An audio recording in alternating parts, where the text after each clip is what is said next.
Semangat pagi semuanya.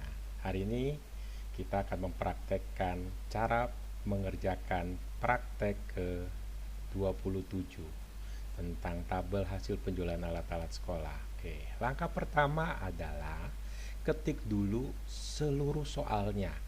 Lihat di dalam buku informatika itu sudah ada bentuk kolomnya dan barisnya. Perhatikan, misalkan dari judul itu berada di kolom D baris pertama. Kemudian untuk tabel dimulai dari nomor berada di kolom B sampai rata-rata berada di kolom I.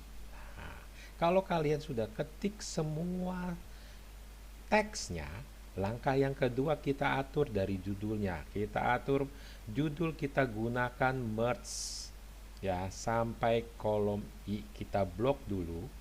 Kemudian kita pilih merge and center. Kita letakkan dia posisinya berada di sebelah kanan menggunakan align right seperti ini. Kalau ingin posisinya dia berada di kanan, kalau posisinya berada di tengah, berarti menggunakan namanya center. Gak usah dirubah lagi berarti. Ya, Koperasi SDK 4 juga tinggal merge and center. Dia sudah pasti otomatis berada di tengah, bentuknya seperti ini. Kemudian, nah, gunakan lagi untuk nomor merge and center, letakkan di tengah menggunakan middle and center, lalu nama barang juga menggunakan middle. Kalau ada kesalahan tinggal diedit sedikit. Kemudian bagaimana agar nama barang ini menjadi dua line? Kita klik yang namanya wrap text, nanti bentuknya jadi seperti ini, nama barang. Kita perlebar sedikit untuk kolom C. Cara lebarinnya, dekatkan mouse-nya di antara kolom C dan kolom D, kita lebarin. Kalau dia jadinya satu line seperti ini, nama barang nggak masalah. Kemudian untuk hari juga sama, kita blok gunakan merge and center. Begitu pula dengan rata-rata penjualan. Blok, merge and center, kemudian gunakan wrap text, lalu kita pilih middle agar posisi tengah, kita lebarkan kolom I-nya. Nanti bentuknya seperti ini. Lalu kita lihat lagi pengaturan alignment. Seperti angka di dari Senin sampai Jumat ini, kalau dilihat dari soalnya, ini berada posisinya di tengah. Gunakan center. Nah, kemudian sekarang cara mengerjakan rata-rata penjualan. Rata-rata penjualan rumusnya adalah average, buka kurung ya. Kemudian kita blok dari hari Senin, buku tulis ini di D7 sampai D sampai H7. Kemudian tutup kurung, enter. Hasilnya akan 7,8. Kalau misalkan kamu komanya kebanyakan, contoh seperti ini, kalau ada tambahan begini, tinggal dikurangin menggunakan yang namanya decrease desimal. Ini fungsi untuk mengurangi desimal. Kalau increase berfungsi untuk menaikkan desimal seperti ini. Ini namanya increase. Kalau ingin pembulatan berarti dihilangin semua komanya. Nanti hasilnya jadi 8. Kalau ingin tetap ada koma berarti diklik lagi. Biarkan dia 7,8. Kita letakkan di tengah, center. Kalau sudah, kita lakukan copy paste. Caranya gimana? Mudah sekali. Klik titiknya. Ini ada titik, kita klik titiknya. Tahan mouse-nya, turunin sampai bawah seperti ini. Klik. Nanti kalau sudah seperti ini, hasilnya selesai. Mudah sekali bukan untuk rata-rata penjualan? Kemudian untuk jumlah barang. Nah, jumlah barang yang terjual. Jumlah itu adalah sum. Sum, kita blok dari Senin, ya, dari D7 sampai D16. Ingat ya, ngebloknya hanya khusus kolom D saja. Kenapa? Karena dia ditanya jumlah barang yang terjual hari Senin itu berapa sepanjang hari Senin. Jangan salah, tinggal di enter. Oh, ternyata 144. Kemudian jumlah barang tertinggi yang namanya max.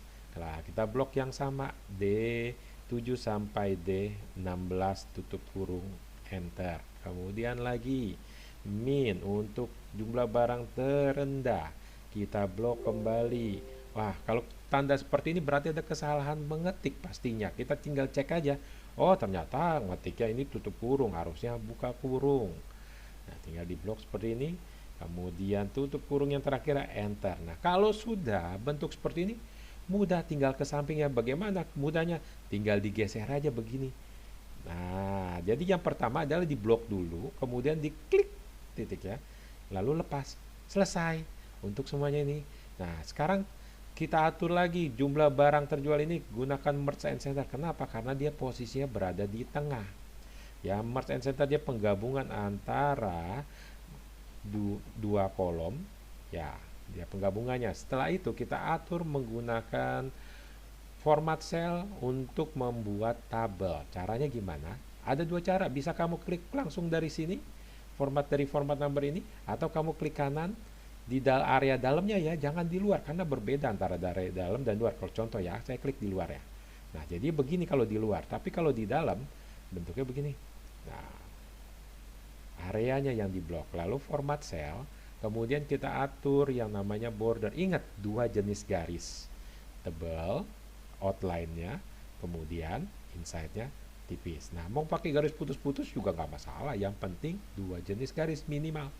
Lalu di oke. Nanti bentuknya seperti ini. Begitu pula dengan yang bawah.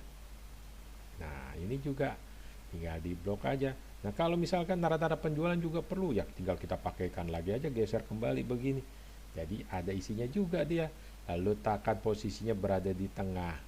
Sekarang kita atur menggunakan tabel kembali. Kita buat bordernya, outline, inside-nya kita buat tebal, bagian luarnya, tengahnya, dalamnya adalah tipis. Kemudian di oke. Nah, kalau sudah begini, tinggal masukkan gambarnya. Jangan lupa kalau ingin masukin gambar, download dulu terlebih dahulu gambarnya.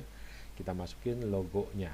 Yang pertama, kita taruh logo bola ini.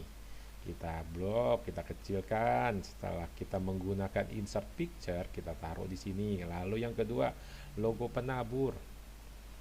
Nah, gambar-gambar ini semuanya ada di mana? Ada di Google Classroom. Tinggal kamu download aja. Kita kecilin, kita perkecil. Ingat, harus lengkap. Kalau tidak lengkap, nilainya pun pasti ada yang berkurang. Harus lengkap, ada dua gambar. Nah, jadilah bentuknya seperti ini. Setelah itu tinggal dicek mana lagi yang kurang. Senin sampai Jumat, oh ini berada di tengah, tinggal blok. Mau dikasih warna boleh. Kalau kamu ingin kasih warna, tinggal di blok areanya tertentu, kamu kasih warna begini. Udah, kalau sudah kamu simpan praktek 27 di situ. Kemudian kamu kirim ke Google Classroom untuk praktek 27. Oke, nah sekarang saya tampilin deh biar kamu ingat kembali terakhirnya nih. Saya tampilkan rumusnya agar kamu ingat ya. Rumusnya bagaimana sih? Bentuk rumusnya saya tampilin bentuk rumusnya. Oke, nah tapi perhatikan yang di sini 80 12 5,8 kok jadi berubah? Karena yang pertama saya rubah jadi rumus, makanya dia tampilnya seperti ini. Nah, kita hapus aja ya. Biar yang sisi sini nggak usah pakai deh, sisi sini saya akan hapus. Saya akan hapus bagian sisi sini biar nggak usah pakai. Nah, biar nggak berpengaruh, begini aja deh. Oke, nanti kamu tinggal mengerjakan bentuk seperti ini. Kamu simpan praktek 27, nama dan kelasmu, kemudian kamu kirim ke Google Classroom. Oke, terima kasih. Selamat mengerjakan.